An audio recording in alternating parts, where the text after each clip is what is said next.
Hello and welcome to your yoga practice. Today's pause will be an exploration of a very foundational pose that's often used as a resting pose, but it's not going to feel like a resting pose at first until you really start figuring out how to distribute the weight, how to take care of your wrists, how to take care of your legs and your hips and your core in it. And this pose is downward facing dog. So in most, it's 90% of the yoga classes that you will take if you ever go to studios will involve a downward facing dog. So it's a good pose to get familiar with. So let us pop right into one. We'll start first in hands and knees. Knees stack underneath the hips. Hands stack underneath the shoulders. And then to get into our downward facing dog, we'll just try one method of trying to find the length between our hands and our feet, which can be the trickiest part of it, just finding that distance that we want to be at. Even here, start pressing your hands down on the mat, bring your belly button towards your spine, and then walk your hands about one hand's distance forward. Tuck your toes under, and then start sending your hips up and back. Heels start making their way towards the mat. They do not need to touch.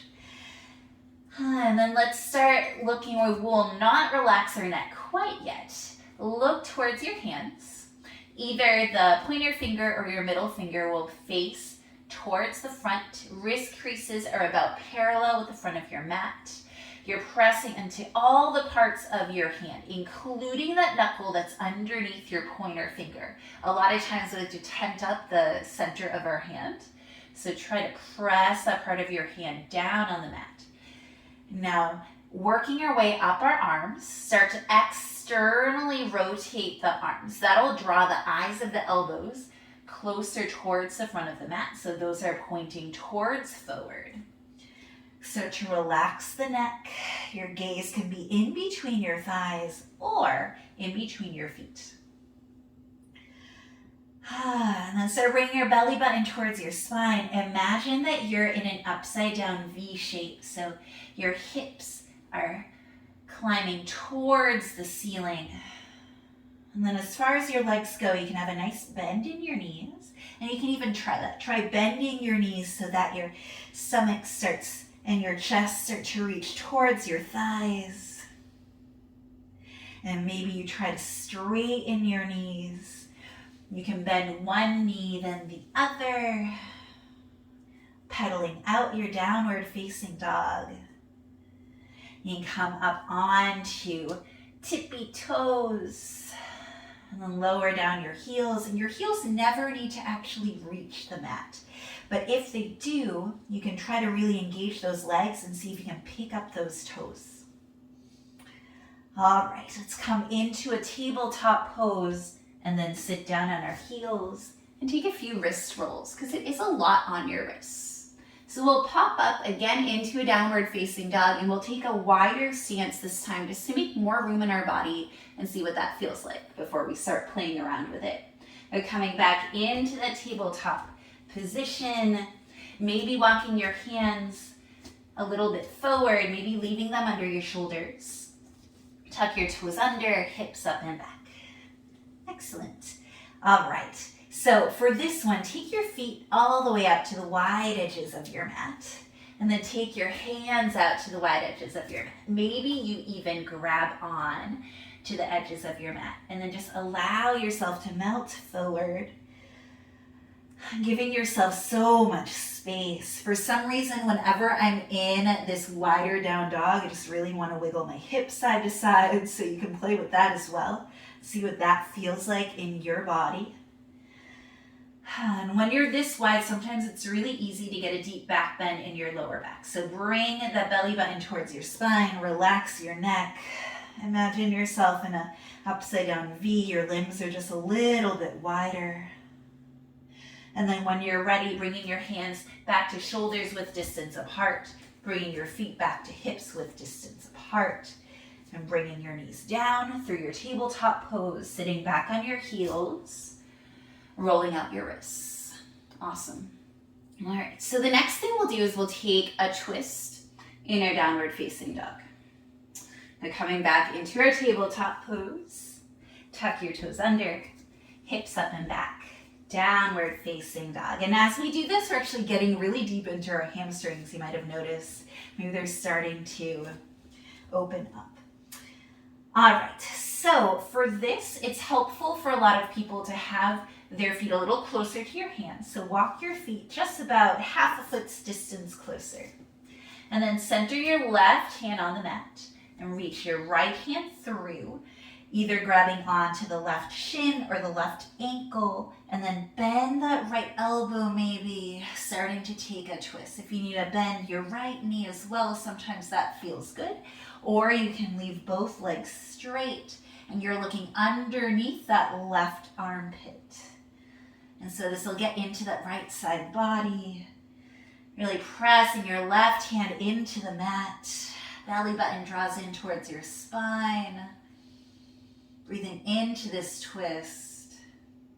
And then come back into your downward facing dog. This time, right hand comes towards the center. And left hand comes to the right shin or the right ankle, bending that left elbow if there's space, and then bending that left knee if that's what feels good. Really press into that right hand, look underneath the right armpit. Draw belly button towards your spine, enjoying this twist. It's a weird place to twist, but it feels really good.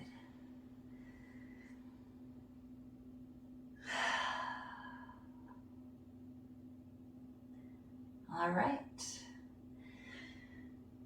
And then bringing that left hand back forward, right hand goes back to its original position, walking your feet back to their original position. Inhale here in your downward facing dog. Exhale, knees come down through your tabletop, sitting back on your shins, roll out your wrists. All right, so the next thing we're going to do is to find a little bit of a balance in our downward facing dog. This will be challenging. There's also a lot of different ways to do this. All right, and we'll start first in that twist because we already established that foundation. Let's come into a tabletop position. Tuck your toes under, send your hips up and back into your downward facing dog. If you would like to bring those feet a little closer to your hands, send your left hand, keep it there actually, and then bring your right hand to your left leg. And then from here, start coming up onto the right toes and start to lift it up. Squaring your hips, lifting that right leg up. Finding some weird balance here. And then bringing that right leg back. Let's try it a little differently.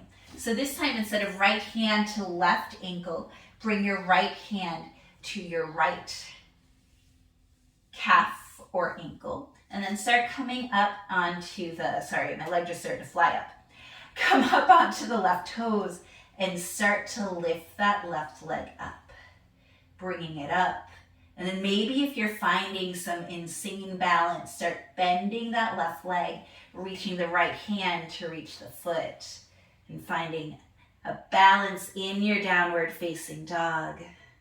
A little bit of a bind, hand to foot, and then releasing. Awesome. All right, so let's do the other side. Right hand stays where it is.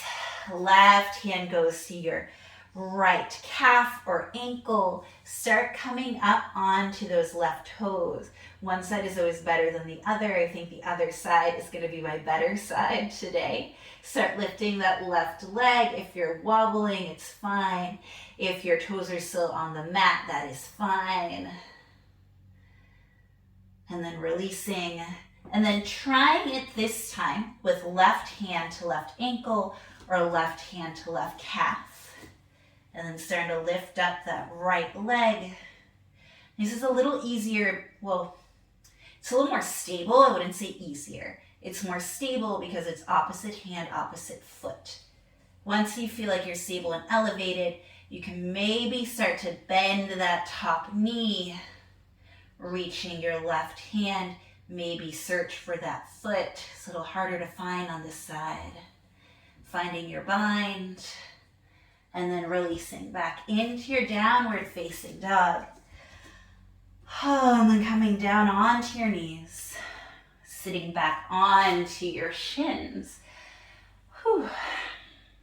So those were just ways to play with it while you're in your downward facing dog, just ways to start challenging your balance and to start building some heat. So to wrap up, let's just come into a normal downward facing dog, really find our grounding, and then that will be the end of this practice. So coming into our tabletop pose, one more time, tucking the toes under, sending hips up and back into your downward facing dog. And just finding maybe a still, static down dog here, really pressing into your hands, pressing into those feet, feeling the entire backs of your legs engaging. Maybe you engage your quads too. Bring your belly button towards your spine. Allow your head to release. Pressing into your hands, even that knuckle underneath the index finger.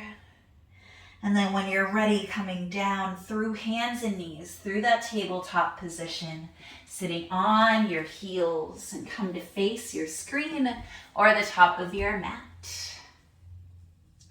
Thank you so much for taking this pause with me. I hope that you enjoyed that exploration of downward facing dog. Feel free to stretch out those arms, shoulders, or wrists. I know that that was a lot. You did great. Thank you again for practicing with me. I hope that you have a beautiful day. Bye.